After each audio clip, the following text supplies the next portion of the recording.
നെയ് എല്ലാവരോടും മീറ്റിങ്ങിന് റെഡിയായി വരാൻ പറഞ്ഞു. അങ്ങനെ എല്ലാവരും എത്തി. നെയ് പറയും, ഒരു പ്രധാനപ്പെട്ട കാര്യം പറയാനുണ്ട്. ഫെങ്ടൺ ടെക് ഡെമോൻ്റെ ദിവസം സെപ്റ്റംബർ 1 കുറച്ചു. അത് കേട്ട് എല്ലാവരും ടെൻഷനാകാണ്. എന്നാൽ സ്ത്രീ വിരോധി അതിലേറെ ടെൻഷനാകും. കാരണം അവൻക്ക് ഏകദേശം ഉറപ്പാണ് അവൻ പറഞ്ഞ വിവരമനുസരിച്ച് ജെനി ടെക് കളിച്ചതാണെന്ന്. അതിൽ മെയ്ഹോ ഒക്കെ ഇറിറ്റേറ്റഡ് ആയിട്ട് പറയും, അവരെന്താ പെട്ടെന്ന് ഇങ്ങനെയൊക്കെ ചെയ്യുന്നത്? ഞാൻ അന്വേഷിച്ചപ്പോൾ അവർ പറഞ്ഞു 2 റീസൺ കൊണ്ടാണ് മാറ്റിയത് എന്ന്. നമ്പർ 1, ആ ഗെയിമിൻ്റെ ഡയറക്ടർക്ക് US പോയി ഒരു സർജറി ചെയ്യാനുണ്ട്. അത് സെപ്റ്റംബർ 10 അത് കഴിഞ്ഞ് അവർക്ക് ഏകദേശം 3 മാസമെങ്കിലും ബെഡ് റെസ്റ്റ് എടുക്കണം. നമ്മൾ ഉണ്ടാക്കുന്ന ഡെമോയുടെ വിധി എഴുതുന്നവരിൽ ഒന്ന് അയാളാണ്. സോ അവരില്ലാതെ പറ്റില്ല. അത് കേട്ട് ഷാന് പറയും, എന്നാൽ സെപ്റ്റംബർ 9 സെപ്റ്റംബർ 10 അങ്ങേര് ഓപ്പറേഷനും പോവട്ടെ. ഇനി രണ്ടാമത്തെ റീസൺ, ഈ പ്രൊജക്റ്റിൻ്റെ ഏറ്റവും വലിയ ഇൻവെസ്റ്റർ സെപ്റ്റംബർ 2 മുതൽ സെപ്റ്റംബർ 9 വരെ ഇൻ്റർനാഷണൽ കോൺഫറൻസിൽ പങ്കെടുക്കാനുണ്ട്. സോ ഈ 2 റീസണും കൂടെ ഒന്നിച്ചപ്പോൾ സെപ്റ്റംബർ 1 അവർക്ക് ഡേറ്റ് കുറയ്ക്കേണ്ടി വന്നു. അത് കേട്ട് എല്ലാവരും എന്താ ചെയ്യേണ്ടതെന്ന് അറിയാതെ ഇരിക്കുകയാണ്. നെയ്ക്കൊക്കെ ഫുള്ള് ടെൻഷൻ. അതിൽ ഒരുത്തൻ പറയും, നമുക്കിത് മുന്നോട്ട് കൊണ്ടുപോകാൻ പറ്റുമെന്ന് തോന്നുന്നില്ല. നമ്മുടെ വിഷ്വൽസും ഗെയിം പ്ലേയും ഒക്കെ എല്ലാവരെക്കാളും ബെസ്റ്റാണ്. പക്ഷെ നമ്മുടെ റാമിൻ്റെ ഇഷ്യൂ അത് നമുക്ക് ശരിയാക്കാൻ പറ്റില്ല എന്നല്ല, ഈ കുറഞ്ഞ സമയം കൊണ്ട് സോൾവ് ചെയ്യാൻ പാടാണ്. തൽക്കാലം നമുക്ക് ഗിവ് അപ്പ് ചെയ്യേണ്ടി വരും. അത് കേട്ട് ബാക്കിയുള്ളവരും അത് ശരിയാ എന്ന രീതിയിൽ തലയാട്ടും. അല്ലെങ്കിൽ അവരോട് നമ്മളെ ബുദ്ധിമുട്ടൊക്കെ പറഞ്ഞാലോ? ഡിസിഷൻ മേക്കേഴ്സിന് എക്സ്പ്ലനേഷൻ അല്ല വേണ്ടത്, റിസൾട്ടാണ് അവർക്ക് എല്ലാത്തിനും മുകളിൽ. പിന്നെ ഞാൻ ഇത് ഏതായാലും ഗിവപ്പ് ഒന്നും പറയാൻ ഉദ്ദേശിക്കുന്നില്ല. എന്നിട്ട് റാമിൻ്റെ ഇഷ്യൂവിന് ഒരു സൊല്യൂഷനും പറഞ്ഞു കൊടുക്കും. എന്നിട്ട് അവർക്ക് അതിൻ്റെ പ്ലാനും കൊടുത്ത് 2 പേര് വീതം ടീമായി വർക്ക് ചെയ്യാൻ പറയും. എന്നിട്ട് സ്ത്രീ വിരോധിനോട് പറയും, നിനക്കാണ് എല്ലാ ടെസ്റ്റിങ്ങിൻ്റെയും ഇൻചാർജ്. എന്നാൽ അവൻ അത് കേൾക്കുന്നു പോലുമില്ല. അവൻ അങ്ങനെ അന്തം വിട്ട് നിൽക്കുകയാണ്. അതിൽ നെയ് അവനെ ഒന്നുകൂടെ ഉച്ചത്തിൽ വിളിക്കും. അതിൽ അവൻ ഞെട്ടി ഉണർന്നിട്ട് എന്ത് എന്ന് ചോദിക്കും. അത് കേട്ടതും എല്ലാവരും ചിരിക്കാണ്. എല്ലാവരുടെയും വിചാരം അവൻക്ക് വർക്ക് ലോഡ് കൊണ്ട് കിളി പോയതാണെന്ന്. പക്ഷെ ശരിക്കുമുള്ള റീസൺ നമുക്കെല്ലാം അറിയും. അതിൽ മെയ്ഹോ പെട്ടെന്ന് ചോദിക്കും, ഹാക്കർ ആരുടെ കൂടെയാ? ഞാനും അവരും ആ ടീം. അത് കേട്ട് മെയ്ഹോക്ക് ആകെ ചടച്ച്. എന്നിട്ട് നെയ് ചെയറിൽ നിന്നൊക്കെ എഴുന്നേറ്റിട്ട് പറയും, സമയം അമൂല്യമാണ്, എല്ലാവരും മാക്സിമം ഹാർഡ് വർക്ക് ചെയ്യണം എന്നും പറഞ്ഞ് അവൻ സ്ത്രീ വിരോധിനെ ഒന്ന് നോക്കുന്നുണ്ട്. എന്നിട്ട് അവൻ നേരെ വേവേൻ്റെ അടുത്തോട്ട് വന്നിട്ട് പറയും, നീ എനിക്കൊരു ഹെൽപ്പ് ചെയ്യണം. വീട്ടിൽ പോയിട്ട് എൻ്റെ കുറച്ച് ഡ്രസ്സൊക്കെ കൊണ്ടുവരണം. ഫോർമൽ ടൈപ്പും വേണം, കാഷ്വൽ ടൈപ്പും വേണം. പിന്നെ ബ്രഷ്, സോപ്പ്, തോർത്ത് അങ്ങനെ എല്ലാം എടുത്തോണ്ട് വാ. അതെന്തിനാ? നീ കമ്പനിയിൽ താമസിക്കാൻ തന്നെ തീരുമാനിച്ചോ? അതെ, നിന്റെ ആഗ്രഹം പോലെ തന്നെ. ഇനി മുതൽ എൻ്റെ താമസം ഇവിടെയാ എന്ന് പറഞ്ഞ് അവന് പോകും. അങ്ങനെ രാത്രിയായിട്ടും എല്ലാവരും തിരക്കും പിടിച്ച് ജോലിയിലാണ്. നെയ്യും ഹാക്കറും ഇവിടെ ടീമായിട്ട് ജോലി ചെയ്തുകൊണ്ടിരിക്കുക. അതിൽ വേവെ വന്ന് നെയ്ക്കുള്ള പില്ലോയും പുതപ്പും ഒക്കെ സോഫയിൽ വെച്ച് കൊടുക്കും. സമയം ഇങ്ങനെ പോകുകയാണ്. രാത്രി പകലായി തുടങ്ങി. പക്ഷെ അപ്പോഴും ടെക്കിൽ ആളുകൾ വർക്ക് ചെയ്തുകൊണ്ടിരിക്കുകയാണ്. എല്ലാവരും കഠിന പരിശ്രമത്തിലാണ്. ഒരുത്തൻ വന്ന് ക്ലോക്കൊക്കെ ചുമരിൽ തൂക്കി. അതിലെ ഡേറ്റ് ഓഗസ്റ്റ് 22. അങ്ങനെ രാവിലെ വേവെ ജോലിക്ക് വന്നപ്പോൾ കുറേ പേര് ചെയറിൽ ഇരുന്ന് ഉറങ്ങുന്നത് കണ്ടിട്ട് അവൾക്ക് സങ്കടം വരും. ഷാനൊക്കെ ടേബിളിൽ തലയും വെച്ചാണ് കിടക്കുന്നത്. അതിൽ വേവെ വന്ന് അവൻ്റെ ഷർട്ട് കൊണ്ട് അവനെ തന്നെ പുതപ്പിച്ചു കൊടുക്കും. നെയ്യും ഇവിടെ ഭയങ്കര ഉറക്കമാണ്. അങ്ങനെ രാത്രി വേവെ നെയ്യിൻ്റെ വീട്ടിൽ അവൾ ഒറ്റക്കായതിൻ്റെ സങ്കടവുമുണ്ട്. ഇവിടെ അവൾ അങ്ങനെ സോഫയിൽ ഇരുന്ന് മനസ്സിൽ വിചാരിക്കും, എല്ലാവരും ഭയങ്കര ബിസിയായി, എനിക്കൊരു ഹെൽപ്പ് പോലും ചെയ്തു കൊടുക്കാൻ പറ്റുന്നില്ലല്ലോ. അങ്ങനെ അടുത്ത ദിവസവും എല്ലാവരും തിരക്കിൽ തന്നെ. സ്ത്രീവിരോധിയൊക്കെ കീബോർഡിന്മേൽ വരെ തല വെച്ച് ഉറങ്ങാൻ തുടങ്ങി. എല്ലാവരും അങ്ങനെ ഓരോ പൊസിഷനിൽ കിടന്ന് ഉറങ്ങുന്നത് കണ്ട് വേവയ്ക്ക് സങ്കടം വന്നിട്ട് അവൾ നെയ്യിൻ്റെ അടുത്തോട്ട് വരും. അവനും അതേ പൊസിഷനിൽ ഇരുന്ന് ഉറങ്ങാണ്. വേവെ വന്ന് ഡോറിന് മുട്ടി നെയ്യിനെ ഉണർത്തിയിട്ട് പറയും, എനിക്ക് നിന്നോട് ഒരു 5 മിനിറ്റ് സംസാരിക്കാനുണ്ട്. അതിൽ നെയ് അവൾ അടുത്തോട്ട് വന്നിട്ട് പറയും, എന്താ പറ? നീ ഇങ്ങനെ അവരെ ബുദ്ധിമുട്ടിപ്പിക്കുന്നത് ശരിയല്ലട്ടോ. എന്തേ? ഞാൻ എന്താ ചെയ്തത്? അവരെ നോക്ക്, ഓരോരുത്തരും ഉറങ്ങുന്ന രീതി. അവരിങ്ങനെ ഉറങ്ങിയാൽ അവർക്ക് ബാക്ക് പെയിനും ഷോൾഡർ പെയിനും എല്ലാം വരും. പിന്നെ ഈ AC ഒരു പുതപ്പ് പോലും ഇല്ലാതെ ഇങ്ങനെ കിടന്നാൽ കോൾഡും പിടിക്കാൻ നല്ല ചാൻസ് ഉണ്ട്. അതുകൊണ്ട് ഇങ്ങനെ പോയാൽ ശരിയാവില്ല. എന്നാൽ ഞാൻ എന്താ ചെയ്യേണ്ടത്? നിന്റെ സജഷൻ പറ. ഐ തിങ്ക് നമുക്ക് കുറച്ച് ബ്ലാങ്കറ്റും ബെഡൊക്കെ വാങ്ങിക്കണം. അവർ സുഖമായി ഉറങ്ങട്ടെ. ഉറക്കവും ഇമ്പോർട്ടൻ്റ് തന്നെയല്ലേ? ഓക്കെ, സമ്മതം. അതിൻ്റെ ഇൻചാർജ് നിനക്ക് തന്നെയാണ്. അത് കേട്ട് അവൾ ഹാപ്പി ആയിട്ട്, നോ പ്രോബ്ലം, അറ്റ്ലീസ്റ്റ് എനിക്കും എന്തെങ്കിലുമൊക്കെ ഇവിടെ ചെയ്യാനുണ്ടായല്ലോ. നിന്റെ ഫുഡ് ഡെലിവറി തന്നെ സൂപ്പറാണ്. അത് കേട്ട് അവൾക്കൊന്ന് സുഖിച്ചു. എന്നാൽ സാധനങ്ങളൊക്കെ വാങ്ങിക്കാനുള്ള ക്യാഷ് എന്ന് പറഞ്ഞ് അവൾ കൈ നീട്ടും. അതിൽ അവൻ അവൻ്റെ പേഴ്സ് മൊത്തം അവളുടെ കയ്യിലോട്ട് അങ്ങ് വെച്ചു കൊടുക്കും. അത് കണ്ട അത്ഭുതത്തോടെ, ഇതെന്തിനാ ഇത് ഫുള്ളും? വേണ്ടതൊക്കെ വാങ്ങിച്ചോ, നീയല്ലേ ഇൻചാർജ്. അത് കേട്ട് വേവേ ഓക്കെ ശരി എന്നും പറഞ്ഞ് തലയാട്ടും. അങ്ങനെ അടുത്ത ദിവസം വേവേ ബെഡും പുതപ്പും എല്ലാം കൊണ്ട് എത്തി. അതിൽ നമ്മുടെ മെയ്ഹോ അതിൽ കിടന്ന് ഉരുളാണ്. നമുക്കിനി ബെഡിൽ കിടന്ന് ഉറങ്ങാം എന്ന് പറഞ്ഞ് ഷാനും വന്നിട്ട് ഒരു ബെഡിൽ ചാടി കിടക്കും. അതിൽ വേവേ പറയും, ഷാൻ നിന്റെ ബെഡ് നെയ്ൻ്റെ ഓഫീസിലാ. അത് കേട്ട അവൻ, അങ്ങനെയും നീ തരം തിരിച്ചിട്ടുണ്ടോ? Of course. എന്നിട്ട് അവൾ കുറച്ച് ആളുകളുടെ പേര് പറഞ്ഞിട്ട്, നിങ്ങളെല്ലാവരും നെയ്ൻ്റെ ഓഫീസിൽ, അവിടെ നല്ല സ്പേസുമുണ്ട്, തിരക്കും കുറവാ, VIP ട്രീറ്റ്മെൻ്റ് ആണ്. അത് കേട്ട് ഷാന് ഹാപ്പി ആയിട്ട് വാവ് യു ആർ ദ ബെസ്റ്റ് എന്നൊക്കെ പറയാണ്. അതിൽ നെയ് പറയും, എനിക്ക് തോന്നുന്നത് അവൾ കൂർക്കം വലിക്കുന്നവരെയും കൂർക്കം വലിക്കാത്തവരെയും വേർതിരിച്ച് മാറ്റിക്കിടത്ത എന്നാ. അത് കേട്ടപ്പോൾ അവൻക്കും കാര്യം മനസ്സിലായി. അവൻ കൂർക്കം വലിക്കുന്ന ലിസ്റ്റിലുള്ളതാ. അതിൽ അവൻ കുറുമ്പ് പിടിച്ചുകൊണ്ട് അവിടുന്ന് പോകും. അത് കേട്ട് മെയ്ഹോ ഒക്കെ അവനെ കളിയാക്കി ചിരിക്കാണ്. അതിൻ്റെ ഇടയിൽ നെയ് അവളെ അടുത്തോട്ട് വന്നിട്ട് ചോദിക്കും, എവിടെയാ വേവേ എൻ്റെ ബെഡ്? അതിൽ വേവേ ഞെട്ടിയിട്ട്, നിൻ്റെ ബെഡോ ദാ അവിടെ എന്നും പറഞ്ഞ് ഒരു ബെഡ് കാണിച്ചു കൊടുക്കും. അത് കണ്ട് മെയ്ഹോ ചാടി എണീറ്റ്, അതോ അവിടെയാണോ നീ നെയ്ക്ക് ബെഡ് ഒരുക്കിയിരിക്കുന്നത്? ഒരു കുഴപ്പവുമില്ല, അവിടെ മതി. അവിടെ ആയാലും ഒരുപാട് നേരം സുഖിച്ചുറങ്ങാതിരിക്കാൻ നല്ലതാ. അത് കേട്ട് അവളും ചിരിക്കും. അതിലൊരുത്തൻ പറയും, എനിവേ താങ്ക്സ് വേവേ. താങ്ക്സിൻ്റെ ഒന്നും ആവശ്യമില്ല, ഇതെങ്കിലും അറ്റ്ലീസ്റ്റ് എനിക്ക് ചെയ്തു തരാൻ പറ്റിയല്ലോ, അതിൻ്റെ സന്തോഷത്തിലാണ് ഞാൻ. പിന്നെ കോളേജ് സെപ്റ്റംബർ 1 തുറക്കും, അതുവരെ ഞാൻ നിങ്ങളുടെ കൂടെ തന്നെ ഉണ്ട്. ഇനി എന്തെങ്കിലും ഹെൽപ്പ് വേണമെങ്കിൽ ഒരു മടിയും മടിക്കാതെ ഇങ്ങോട്ട് വന്നോളൂ. ഷുവർ മിസ് വേവേ എന്നൊക്കെ പറഞ്ഞ് അവർ പിരിഞ്ഞു പോകും. അങ്ങനെ എല്ലാവരും പോയി കഴിഞ്ഞപ്പോൾ നെയ്യും അവളോട് താങ്ക്സ് ഒക്കെ പറയാണ്. ഇനി ഇവിടെ ഷാവോയും ഭയങ്കരമായ ജോലി തിരക്കിലാണ്. അവൻ ഗെയിമിൻ്റെ മോഡലൊക്കെ സെലക്ട് ചെയ്യാണ്. ആ സമയത്താണ് ഇരാൻ വരുന്നത്. അവൾ കളിയാക്കിക്കൊണ്ട് ചോദിക്കും, കസിൻ ഷാവോ ഇതൊക്കെ എന്താ? പെട്ടെന്ന് കമ്പനിയിൽ മൊത്തം ഒരു റൂമർ അങ്ങോട്ട് പരന്നു, എൻ്റെ കസിൻ ഷാവോക്ക് പെട്ടെന്ന് ബാധ കൂടിയെന്ന്, ഭയങ്കര ജോലി ചെയ്യല എന്നൊക്കെ. എനിക്കതത്ര വിശ്വാസം വന്നില്ല, എന്നാൽ ഞാനൊന്ന് നോക്കട്ടെ എന്നും വിചാരിച്ച് വന്നതാ. കണ്ടപ്പോൾ ശരിക്കും ഞെട്ടിട്ടോ. ശരിക്കും എൻ്റെ കസിൻ ഷാവോക്ക് എന്താ പറ്റിയത്? എന്ത് പറ്റാൻ? ഇതിലെന്താ ഇത്ര ഞെട്ടാൻ? ഹാർഡ് വർക്ക് ചെയ്യുന്ന ആണുങ്ങളെ നീ കണ്ടിട്ടില്ലേ? കാര്യം എന്താന്ന് വെച്ചാലേ, എനിക്ക് നിൻ്റെ നെക്സിയോനെ തോൽപ്പിക്കണം. അതിനുവേണ്ടിയുള്ള കഠിന പരിശ്രമമാണ്, അത്രേ ഉള്ളൂ. അത് കേട്ട് ഇരാൻ ഒന്ന് ഞെട്ടും. ഇത് ചെയ്തപ്പോൾ എനിക്ക് മനസ്സിലായി, ഗെയിം ഡിസൈനിങ് അത്ര വിചാരിച്ച പോലെ ഒന്നുമല്ല, വെരി ഇൻട്രസ്റ്റിംഗ്. ഇപ്പോഴാണ് എനിക്ക് എൻ്റെ പാഷൻ കണ്ടുപിടിക്കാൻ പറ്റിയത്. ഷാവോ പറയുന്നതൊക്കെ കേട്ടിട്ട് ഇരാൻ്റെ കണ്ണ് വരെ തള്ളിയിരിക്കുകയാണ്. നെയ്നെ തോൽപ്പിക്കാനോ? നീ എന്താ ഉദ്ദേശിച്ചത്? അതിൽ ഷാവോ ചിരിച്ചുകൊണ്ട് ചെയറിൽ നിന്നൊക്കെ എഴുന്നേറ്റിട്ട് ഇരാനോട് ചോദിക്കും, നീ നെയ്ൻ്റെ സെയിം കോളേജിൽ തന്നെയല്ലേ? അപ്പോൾ നിനക്ക് അവൻ്റെ ഗേൾ ഫ്രണ്ട് ആരാന്നറിയുമായിരിക്കുമല്ലേ? അത് കേട്ട് അവൾ ചോദിക്കും, ആരേ? വേയോ? അപ്പോൾ അവളുടെ സർനെയിം ലൂ എന്നല്ലേ? നീ നെയ്ൻ്റെ ഗേൾ ഫ്രണ്ടിനെ പറ്റി തന്നെയാണോ ഈ പറയുന്നതെങ്കിൽ അത് ബേവേവയാണ്. അവളെ നിനക്ക് അറിയോ? അത് കേട്ട് അവൻ ചിരിച്ചോണ്ട് മനസ്സിൽ പറയും, ബേവേവേ, അപ്പോൾ നീ എന്നെ വീണ്ടും പറ്റിക്കാൻ നോക്കിയതാണല്ലേ?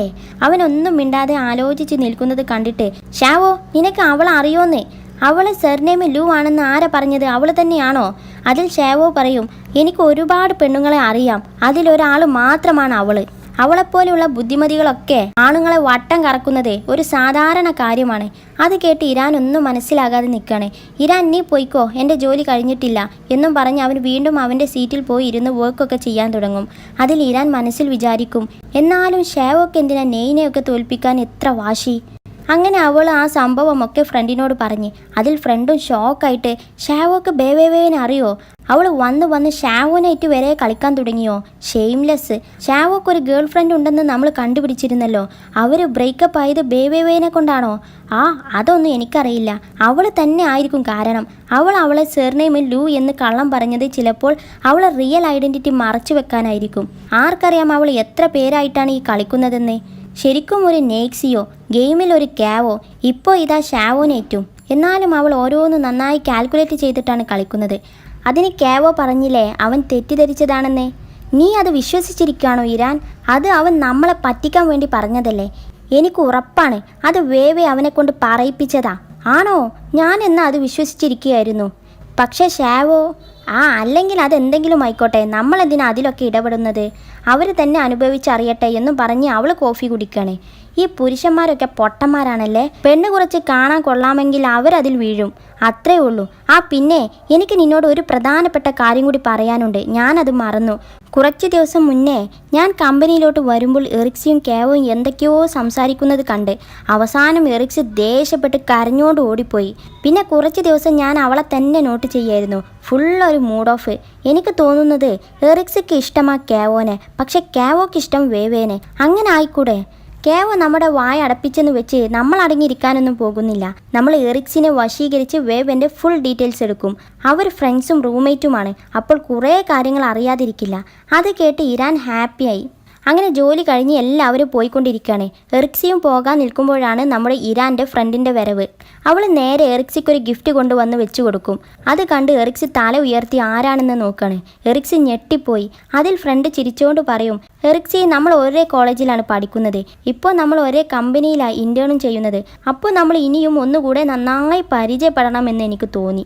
എന്നിട്ട് അവൾ ആ കവർ നോക്കിയിട്ട് പറയും, ഇരാൻ എനിക്ക് കുറച്ച് മാക്രോൺസ് വാങ്ങിച്ച് തന്നതാ, നീ എടുത്തോ ഇത്. അത് കേട്ട് എറിക്സി വേഗം എഴുന്നേറ്റിട്ട് പറയും, താങ്ക് യു, പക്ഷെ ഞാനിപ്പോൾ ഡയറ്റിലാ, മധുരം കഴിക്കാറില്ല എന്നും പറഞ്ഞ് പോകാൻ നിൽക്കുമ്പോൾ അവൾ കൈ പിടിച്ചു വെച്ചിട്ട് പറയും, എറിക്സി, ഞാൻ അറിഞ്ഞു നീയും വേവയും കേവോ കാരണം പിണക്കത്തിലാണെന്ന്. അത് കേട്ട് അവൾ ഞെട്ടിയിട്ട്, നീ എങ്ങനെ അറിഞ്ഞു? എന്നിട്ട് അവൾ കൈയെടുത്തിട്ട് പറയും, ആര് പറഞ്ഞു? ഞങ്ങൾ പിണക്കത്തിലൊന്നുമില്ലല്ലോ, ഞങ്ങൾക്കിടയിൽ ഒരു പിണക്കവുമില്ല എന്ന് അഡ്ജസ്റ്റ് ചെയ്ത് പറഞ്ഞു നോക്കും. പക്ഷേ അവൾക്ക് കിട്ടാനുള്ളത് അറിയാതെ തന്നെ എറിക്സിൻ്റെ കയ്യിൽ നിന്ന് കിട്ടി. എല്ലാ കള്ളവും എപ്പോഴും മൂടി വെക്കാൻ പറ്റില്ല എറിക്സി. എന്നിട്ട് എറിക്സിൻ്റെ ഷോൾഡറൊക്കെ പിടിച്ചിട്ട് സമാധാനിപ്പിക്കുന്ന പോലെ പറയും, നീ അതൊന്നും ആലോചിച്ച് ടെൻഷൻ ആകണ്ട. നീ മാത്രമല്ല അവളെ കൊണ്ട് സങ്കടപ്പെടുന്നത്. ഷാവോയും അവൻ്റെ ഗേൾ ഫ്രണ്ടും നല്ല രീതിയിലായിരുന്നു പോയിക്കൊണ്ടിരുന്നത്. പക്ഷെ അവർ വരെ ബ്രേക്കപ്പ് ആകാൻ കാരണം വേവയാണ്. എൻ്റെ അടുത്ത് ഒരു തെളിവുണ്ടായിരുന്നു. വേവ എല്ലാവരും ചീറ്റ് ചെയ്യാണെന്നുള്ള കേവോ പറയുന്ന ഒരു വീഡിയോ. അത് കേട്ട് എറിക്സി ഒന്ന് ഞെട്ടിയിട്ട് അവളെ തന്നെ നോക്കും. പക്ഷെ അതിൻ്റെ കയ്യിൽ നിന്നും മിസ്സായിപ്പോയി. കേവോക്ക് അവളുടെ അടുത്ത് നിന്ന് നന്നായി ഒന്ന് കിട്ടിയിട്ടുണ്ട്. എന്നിട്ട് അവൻ അതിനൊന്നും പ്രതികരിക്കാതെ ഇരിക്കുകയാണ്. അവൻ കാള് മാറിയതാണ് പോലും. അത് ഞങ്ങൾക്ക് ഉറപ്പാണ്. അവൻ സത്യം മറച്ചു വെക്കാൻ വേണ്ടി പറയുന്നതാണെന്ന്. കേവോനെ പോലെ തന്നെ നെക്സിയോക്കും ഞങ്ങൾ ആ വീഡിയോ കാണിച്ചു കൊടുത്തു. എന്നിട്ട് അവൻക്കും പ്രത്യേകിച്ചൊരു കുലുക്കവുമില്ല. ഇനി ആരൊക്കെയാണാവോ അവളെ കണ്ണുമടച്ച് വിശ്വസിച്ചിരിക്കുന്നത്? അതൊക്കെ കേട്ട് എറിക്സി ആകെ ഷോക്കായിരിക്കണേ. കേവോ നിങ്ങളെ വിളിച്ചെന്നോ? പിന്നെ നീ ആ വീഡിയോ കണ്ടെന്നോ? അത് കേട്ട് ഫ്രണ്ട് തലയാട്ടിക്കൊണ്ട് അതെ എന്ന് പറയും. എന്നാൽ എറിക്സിക്ക് അത് കേട്ട് സങ്കടമാണ് വരുന്നത്. നെയ്ക്ക് ആ വീഡിയോ കാണിച്ചു കൊടുത്തത് അവൻ ആ വേവേനെ പറ്റി ശരിക്കും ഒന്ന് അറിഞ്ഞോട്ടെ എന്ന് വിചാരിച്ചിട്ട് തന്നെയാ. പിന്നെ കേവോ വേവെ പറഞ്ഞതനുസരിച്ച് ഞങ്ങളെ കാണാൻ വന്നു, ഞങ്ങളെ വായടപ്പിക്കാൻ. അത് കേട്ട് എറിക്സി ദേഷ്യത്തോടെ ചോദിക്കും, ഇതൊക്കെ പറയാൻ മാത്രമാണോ നീ എൻ്റെ അടുത്തോട്ട് വന്നത്? ആ, നീ അങ്ങനത്തെ ഒരു ഫ്രണ്ടുമായി പിണങ്ങിയതിൽ സങ്കടപ്പെടുന്നത് കണ്ടിട്ട് എനിക്ക് സഹിച്ചില്ല. അതാ നീ അറിഞ്ഞോട്ടെ എന്ന് ഞാൻ കരുതിയത്. അത് കേട്ട് എറിക്സി പറയും, എനിക്ക് പോകാൻ ലേറ്റ് ആകുന്നുണ്ട്, ഞാൻ പോകാണ് എന്നും പറഞ്ഞ് അവൾ വേഗം പോകും. അതിൽ ഫ്രണ്ട് വിളിച്ചു പറയും, ഇരാൻ നിനക്കൊരു ട്രീറ്റ് തരണം എന്ന് കുറേ ദിവസമായി പറയുന്നു. എന്നിട്ട് അവൾ മനസ്സിൽ അവളുടെ നമ്പറൊക്കെ ഏറ്റ ഒരു ചിരിയും ചിരിക്കുന്നുണ്ട്. അങ്ങനെ എറിക്സി അവൾ പറഞ്ഞതും ആലോചിച്ച് സങ്കടത്തോടെ നടക്കുകയാണ്. എന്നിട്ട് അവൾ മനസ്സിൽ പറയും, ഞാൻ കാരണം വേവയും കുറേ അനുഭവിച്ചു. എല്ലാവരും അവളെ ഒരു ചീത്തക്കാരിയായിട്ടാണ് ചിത്രീകരിക്കുന്നത്. എന്നിട്ടും അവൾ എന്നോടൊരു കംപ്ലൈൻറ്റ് പോലും പറഞ്ഞിട്ടില്ല. അവളെ സ്ഥാനത്ത് ഞാനാണെങ്കിൽ ഞാൻ എന്തെങ്കിലും വിളിച്ചു പറഞ്ഞേനെ. കേവോ ചെയ്തതിൽ വേവേൻ്റെ അടുത്ത് ഒരു തെറ്റുമില്ല. ഞാൻ വേവേനെ കുറ്റപ്പെടുത്തുന്നില്ല എന്നൊക്കെ പറഞ്ഞിട്ടും ശരിക്കും ഞാൻ അവളെ ഇമോഷണലി കുറ്റപ്പെടുത്തുക തന്നെയാണ് ചെയ്യുന്നത്. എറിക്സി, നീ അവളെ ബെസ്റ്റ് ഫ്രണ്ടാ, റോൾ മോഡലാ ഒക്കെ ആണെന്ന് പറഞ്ഞിട്ടേ ഇങ്ങനത്തെ ഒരു സിറ്റുവേഷൻ വന്നപ്പോൾ നീ അവളെ ഒഴിവാക്കി എന്നൊക്കെ ആലോചിച്ച് സങ്കടപ്പെട്ടുകൊണ്ടാണ് വരുന്നത്. അവൾക്കിപ്പോൾ നല്ല കുറ്റബോധമുണ്ട്. അങ്ങനെ അവൾ അങ്ങനെ നടക്കുന്നതിൻ്റെ ഇടയിൽ ഒരു മെസ്സേജ് വരുന്ന സൗണ്ട് കേട്ടിട്ട് അവൾ ഫോൺ എടുത്ത് നോക്കുമ്പോൾ അത് കേവോ ആണ്. അവൻ കിറ്റിൻ്റെ ഫോട്ടോയും വെച്ച്, ഐ ആം റിയലി സോറി എറിക്സി, ഈ കിറ്റിനെ വിചാരിച്ചെങ്കിലും നീ എന്നോട് ക്ഷമിക്ക്. എന്നിട്ട് അവളൊന്ന് ആലോചിച്ചിട്ട് അവൻക്ക് തിരിച്ചു വിളിക്കും. അവൻ മെസ്സേജിന് ഒരു റീപ്ലൈ പോലും പ്രതീക്ഷിക്കാതെ അങ്ങനെ ഇരിക്കുകയാണ്. അതിൻ്റെ ഇടയിലാണ് ഫോൺ റിങ് ചെയ്യുന്ന സൗണ്ട് കേട്ടിട്ട് അവൻ ചാടി എണീക്കും. ഹലോ എറിക്സി, നീ ഒന്ന് വിളിച്ച് കിട്ടിയല്ലോ. കേവോ, നീ ഒരുപാടായി തെറ്റ് ചെയ്തതിന് ക്ഷമ ചോദിക്കുന്നു. നീ വേവേനോട് ഇതുവരെ ക്ഷമ ചോദിച്ചിട്ടുണ്ടോ? നീ ചെയ്തതിൽ എനിക്ക് മാത്രമല്ല സങ്കടം വന്നിട്ടുള്ളത്, അവൾക്കും വേദനിച്ചിട്ടുണ്ട്. എന്നിട്ട് അവൾ എന്നോട് ഒരിക്കലും ഒരു കംപ്ലൈൻറ്റ് പോലും പറഞ്ഞിട്ടില്ല. അത് കേട്ട് കേവോക്ക് സങ്കടം വരുന്നുണ്ട്. എപ്പോഴും എല്ലാവരും അവളെ തന്നെയാണ് ലക്ഷ്യം വെക്കുന്നത്. ഞാൻ അവളെ ഭയങ്കര ഫ്രണ്ടാണ് എന്നൊക്കെ വിചാരിച്ച് സ്വയം അഹങ്കരിച്ചിരുന്നു. എന്നിട്ട് ഇങ്ങനത്തെ ഒരു സിറ്റുവേഷൻ വന്നപ്പോൾ ഞാൻ അവളെ സൈഡിൽ നിന്ന് ചിന്തിച്ചതുപോലുമില്ല. കേവോ, നമുക്ക് അവളോടാണ് ശരിക്കും ക്ഷമ ചോദിക്കേണ്ടത്. അതിൽ അവന് മനസ്സിൽ പറയും, സത്യം പറഞ്ഞാൽ എനിക്ക് അവളോട് ക്ഷമ ചോദിക്കാൻ പോയിട്ട് അവൾ എൻ്റെ മുന്നിൽ വരുന്നത് തന്നെ പേടിയാണ്. കേവോ, നിനക്കിപ്പോഴും അവളെ ശരിക്കും ഇഷ്ടമല്ലേ? അത് കേട്ട് അവനൊന്ന് ഞെട്ടും. അതിൽ എറിക്സി പറയും, കേവോ, നീ ഒരു കാര്യം മനസ്സിലാക്കണം. എൻ്റെ ഫീലിങ്സ് ഗെയിമിലുള്ള നിന്നോടാണ്. എൻ്റെ മനസ്സിലുള്ള വാളും പിടിച്ച് നിൽക്കുന്ന ആ ഗെയിമിലെ ആളോടാണ്. ഒരിക്കലും ഞാൻ നിന്നെ ഇഷ്ടപ്പെട്ടിട്ടില്ല, മനസ്സിലായോ എന്നൊക്കെ അവൾ കള്ളം പറയും. എന്നിട്ട് അവൾ കരഞ്ഞുകൊണ്ട് പറയും, ഇനി നമ്മൾ കോളേജിൽ നിന്നോ മറ്റോ കണ്ടാൽ തന്നെ അപരിചിതരെ പോലെ കണ്ടില്ല എന്ന് വിചാരിച്ചാൽ മതി. എന്തായാലും ഞാൻ നിന്നോട് ക്ഷമിച്ചിരിക്കുന്നു കേവോ. എന്നിട്ട് അവൾ അവൻ്റെ ഗെയിമിലെ പേരും വിളിച്ചിട്ട് അതിനോടും ഗുഡ് ബൈ പറഞ്ഞ് അവൾ പെട്ടെന്ന് ഫോൺ വെക്കും. എന്നിട്ട് അവൾ കരയാണ്. എന്നാൽ കേവോക്ക് ഇതൊക്കെ കേട്ടിട്ട് ആകെ മനസ്സ് തകർന്നിരിക്കുകയാണ്. ഇനി ഇവിടെ വേവെ ജോലിക്കിടയിൽ കോട്ടുവായിട്ടുകൊണ്ടിരിക്കണേ. നെയ് അപ്പുറത്തും വർക്ക് ചെയ്യുന്നുണ്ട്. കുറച്ച് നേരം കഴിഞ്ഞ് നെയ് അവളെ നോക്കിയിട്ട് പുതപ്പും കൊണ്ടുവരും. അവൾ നല്ല ഉറക്കത്തിലാ. എന്നിട്ട് നെയ് അതെടുത്ത് അവളെ പുതപ്പിക്കും. അപ്പോഴാണ് എറിക്സിൻ്റെ ഫോൺ വരുന്നത്. നെയ് ആ കോൾ അറ്റൻഡ് ചെയ്യും. ഞാൻ നെയ്യാണേ, വേവെ ഉറങ്ങണേ. അതിൽ എറിക്സി പെട്ടെന്ന് ചോദിക്കും, എന്ത് ഉറങ്ങേ, നിങ്ങൾ ഒരുമിച്ചാണ് ഉറങ്ങുന്നത് എന്ന് ചോദിച്ച്. പക്ഷേ അവൾക്ക് പെട്ടെന്ന് അബദ്ധം മനസ്സിലായി. അല്ല, അങ്ങനല്ല ഞാൻ ഉദ്ദേശിച്ചത്, ഐ മീൻ എന്ന് പറഞ്ഞ് പരിങ്ങാണേ. ഞങ്ങൾ കമ്പനിയിലാണ്. അവൾ വർക്ക് കാരണം ടേബിളിൽ തല വെച്ചോണ്ടാണ് കിടന്നുറങ്ങുന്നത്. ഞാൻ എന്തായാലും ഇപ്പോൾ അവളെ വിളിക്കുന്നില്ല. അത് കേട്ട് എറിക്സി ഞെട്ടിയിട്ട്, ഓക്കെ വിളിക്കണ്ട. നീ വിളിച്ചതിൽ അവൾക്ക് എന്തായാലും നല്ലോണം സന്തോഷമാകും. അവൾ എന്ന് മൂളിക്കൊണ്ട് ഫോൺ വെക്കും. ഇവിടെ നെയ് എറിക്സി വിളിച്ച വിവരം ഒരു പേപ്പറിൽ എഴുതി അവളുടെ മുഖത്തൊട്ടിക്കാണ്. പക്ഷെ അത് താഴെ വീണ് എന്തോ തടയുന്ന പോലെ തോന്നിയിട്ട് അവൾ ഞെട്ടി എണീക്കും. എന്നിട്ട് ആ പേപ്പറിൽ എഴുതിയത് വായിക്കണേ. അത് കണ്ട് അവൾ ഷോക്കായിട്ട് ഒന്നുകൂടെ വായിക്കും. എന്തേ എറിക്സി എന്നെ വിളിച്ചോ എന്നൊക്കെ ചോദിച്ച് അവൾ ഫോൺ എടുത്ത് ചെക്ക് ചെയ്യണേ. അതൊക്കെ കണ്ട് നെയ് ഇവിടെ പുഞ്ചിരിക്കുന്നുണ്ട്. നെയ് അവൾ എന്താ പറഞ്ഞത്? അവളെ സംസാരം കേട്ടിട്ട് അവളുടെ മൂഡ് എങ്ങനെയുണ്ട്?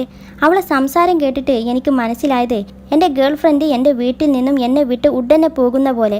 അത് കേട്ട് അവൾ സന്തോഷം കൊണ്ട് തുള്ളിച്ചാടും. എന്നിട്ട് സൈക്കിളിൻ്റെ കീത്താ എൻ്റെ ഡ്രോയറിൽ, നീ പോയി എടുത്തോ. ആ പിന്നെ ഇന്ന് ഞാൻ നിനക്ക് ലീവും തന്നിന്.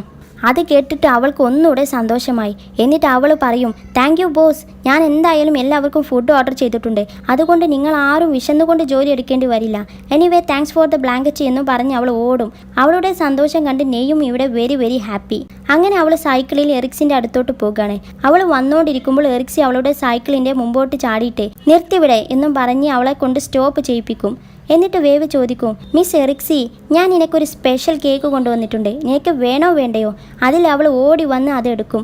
ഓ, ഇത് ചെറുതാണല്ലോ, ഒരൊറ്റ കടി കൊണ്ടുതന്നെ സാധനം തീരും എന്നൊക്കെ പറഞ്ഞ് അവളെ നിരാശപ്പെടുത്താണ്. എന്നിട്ട് അവർ പരസ്പരം നോക്കി ചിരിക്കും. അങ്ങനെ അവർ സൈക്കിളൊക്കെ പാർക്ക് ചെയ്ത് അവിടെ ഇരുന്ന് കേക്ക് കഴിക്കണേ. എറിക്സി ആസ്വദിച്ച് കഴിച്ചുകൊണ്ടിരിക്കണേ.